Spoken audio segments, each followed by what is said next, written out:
termasuk juga untuk isu-isu luar negeri, itu merupakan jelas bahwa kita akan terus menegakkan prinsip bebas aktif dalam diplomasi kita, dan ini yang kita pegang selama ini dalam melaksanakan Polugri. Hal ini juga kita lihat bahwa tadi beliau tegas bahwa mengenai bagaimana kita akan terus mengengage semua negara dan untuk menjadi bagian dari solusi. Pak, tadi kan Pak Prabowo sendiri menyatakan ini Indonesia agar menjadi negara yang lebih berani. Apakah ini salah satu juga sinyal nanti akan ada perubahan pendekatan dari Kementerian Luar Negeri ke depan? Mungkin pendekatan itu kan cara, nah nanti itu kita akan sesuaikan dengan apa yang kita targetkan dan apa yang arahan dari Bapak Presiden. Terima kasih ya. Terima kasih Pak.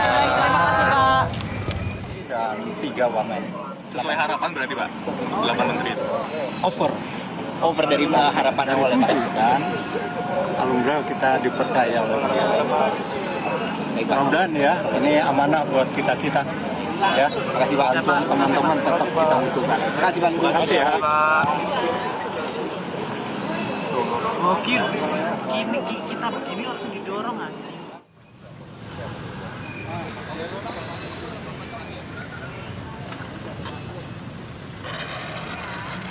Segera sudah datang, tampaknya belum ada kejutan nih, Mas Hanta.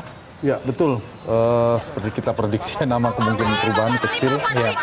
Ada nama yang beredar semua ini, para menteri, wakil menteri dan sepertinya belum ada nama-nama yang di luar nama yang beredar. Ya, ini Rosan Roslani, informasinya juga akan menjadi kepala BKPM. Ya.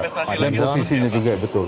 Pak Dizon Menteri Kebudayaan, tadi Pak Tito Menteri Dalam Negeri, Menteri Desa tadi Pak Yandri.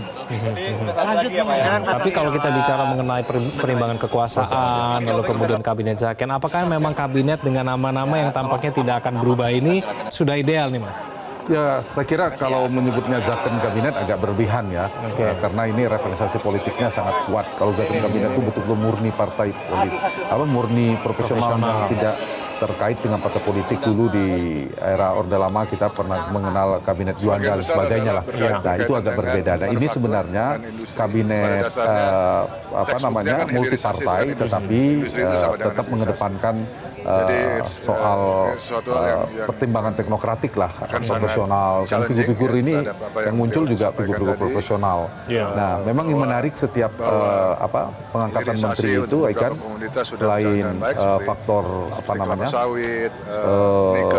teknokratik tadi, soal kompetensi dan sebagainya, soal pertimbangan kedua publik, tentu jangan sampai mengganggu citra presiden baru terpilih. Ternyata ada menteri yang terpilih kontroversial, bermasalah. Misalnya itu akan merugikan presiden.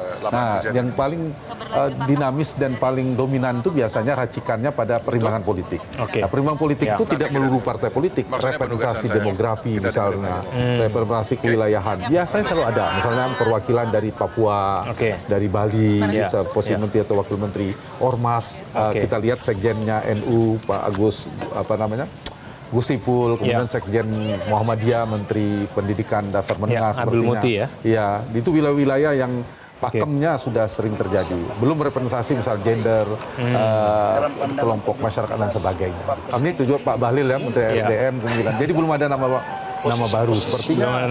Tidak keluar istilah saya jadi tidak dari prediksi yang beredar. Mungkin mumpuni untuk kemudian kader Golkar bisa mengabdikan diri kepada negara. Pak, di era Pak. Kader Golkar yang akan mengisi posisi menteri dan juga wamen, kira-kira ada berapa di Pak? Nanti sebentar kita Pak, di era Pak Jokowi itu nggak pernah Pak habis di mengucap sumpah, malamnya itu langsung pengumuman kabinet, kan biasanya ada beberapa hari. Ini artinya lebih solid daripada kabinet Pak Jokowi apa gimana? Karena langsung masing-masing pemimpin kan punya style kepemimpinan. Yang kedua kan kalau saya melihat proses yang ada ini kan mereka punya hubungan yang cukup luar biasa, baik Pak Presiden Pak Prabowo maupun mantan Presiden Pak Jokowi, Presiden ke-7. Jadi saya pikir ini keberlanjutan, temanya aja keberlanjutan. Jadi saya yakin dan percaya mereka punya chemistry yang pas. Ini transisi paling mulus dibandingkan sebelumnya atau? Yang Mas tahu kan begitu kan? Pak, ini ada yang menyebut Pak kalau kabinet Prabowo ini cita rasa Jokowi itu bagaimana? Karena banyaknya menteri Pak Jokowi yang ada 17 totalnya Pak sampai saat ini. Bukan begitu. Kan presidennya Pak Prabowo juga kan yang sekarang terpilih dan dilantik hari ini kan dulunya menterinya Pak Jokowi. Jadi saya pikir nggak usah dipersoalkan dengan itu. Yang penting bagaimana semua calon menteri itu punya kapasitas, punya kemampuan profesionalisme untuk membantu Pak Presiden Prabowo dalam mewujudkan seluruh program-program dan janji-janji kampanye. Ya. Abang juga berarti keberlanjutan di SDM memang. Saya nggak tahu, nanti kita. Tidak akan ada nama-nama baru yang muncul ya? Itu hak prerogatif Bapak Presiden. Ya. Terima kasih Pak Bahlil.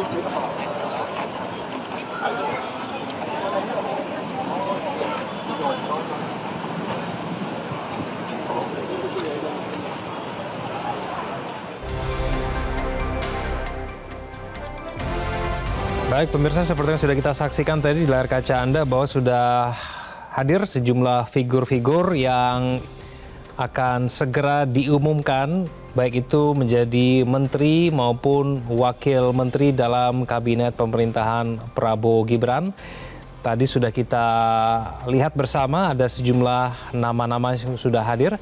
Ada Bahlil Lahadalia yang informasinya akan menjabat sebagai Menteri ESDM. Kemudian juga ada figur-figur lainnya seperti Rosan Roslani yang juga informasinya akan menjabat sebagai Kepala BKPM. Kemudian ada nama-nama seperti Giring Ganesha maupun Taufik Hidayat. Kemudian ada ilmuwan Stella Christie. Dan kami juga masih menantikan figur-figur politik lain yang akan hadir di Istana Negara. Para figur-figur yang akan diumumkan oleh Presiden Prabowo pada malam hari ini diminta untuk mengenakan baju batik berwarna coklat. Informasinya pengumuman menteri dan wakil menteri akan dilakukan pada malam hari ini setelah makan malam bersama yang akan berlangsung di Istana Negara Jakarta. Dan ini adalah Dito Aryo Tejo yang saat ini menjabat sebagai Menpora. Jadi Menpora lagi siap? Kita akan dengarkan pernyataannya kepada awak media. Ini kira-kira berpasangan sama Mas Taufik Hidayat atau gimana? Kita lihat aja pengumuman resminya Bapak Presiden. Kan jam 8.30 diumumkan resmi. 8.30 ya Pak? Di Istana Merdeka Pak? Iya di sini. Mas Golkar dapat banyak Mas. Ya kan semua dilihat pasti dari integritas dan juga profilnya kan. Saya rasa kader-kader Golkar yang hari ini dipanggil juga kader-kader yang memiliki track record yang sangat jelas.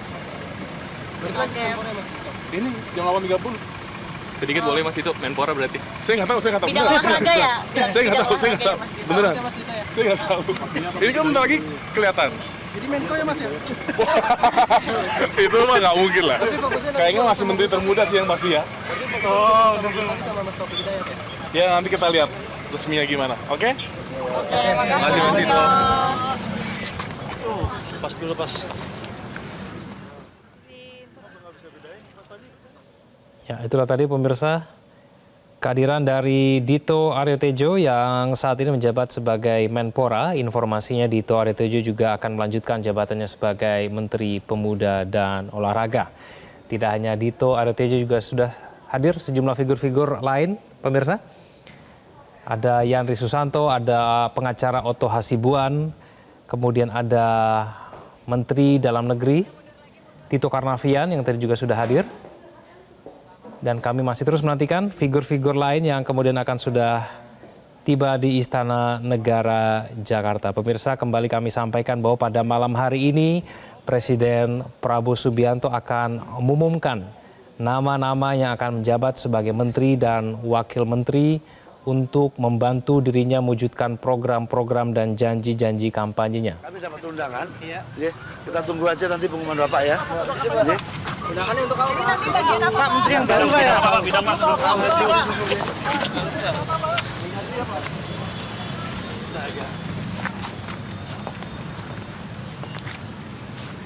Ya, dari informasi yang kami dapatkan pemirsa bahwa pada malam hari ini agendanya adalah Presiden Prabowo akan menggelar gala dinner, makan malam bersama dengan calon menteri dan calon wakil menteri, lalu kemudian akan dilanjutkan dengan pengumuman menteri dan wakil menteri. Ya. Saya datang memenuhi undangan. Undangannya jam berapa Pak? Lagi menteri apa Pak? 20. Jam 8. Iya. Akan mengisi salah satu posisi menteri atau wamen Pak? Ya pokoknya ikut aja mungkin ya. Ditegaskan sama Pak. Iya ikut ya, belum dikasih tahu ya.